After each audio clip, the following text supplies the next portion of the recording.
નમસ્કાર, આપ જોઈ રહ્યા છો નેશન પ્લસ ન્યૂઝ. હું છું આપની સાથે હેતલ ભગત.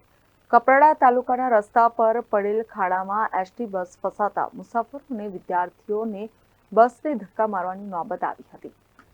વલસાડ જિલ્લામાં ભારે વરસાદના કારણે રસ્તાઓ બિસ્માર બન્યા છે. રસ્તાઓ પર ખાડાઓ પડી જતા વાહન ચાલકો અને મુસાફરોને હાલાકીનો સામનો કરવો પડી રહ્યો છે.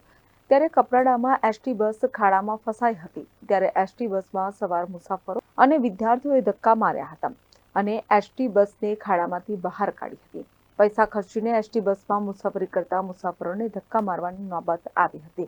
એસટી બસને ધક્કા મારીને વિદ્યાર્થીઓ લાલચોળ થયા હતા. લોકોએ સ્થળ પર આક્રોશ ઠાલવ્યો હતો. Bureau report, Nation Plus News, Valsad. સમાચારોના સતત અપડેટ મેળવવા માટે અમારી નેશન પ્લસ ન્યૂઝની યુટ્યુબ ચેનલને સબસ્ક્રાઇબ કરો, બેલ આઇકન દબાવો અને જોડાયેલા રહો ફેસબુક, ઇન્સ્ટાગ્રામ અને ટ્વિટર પર.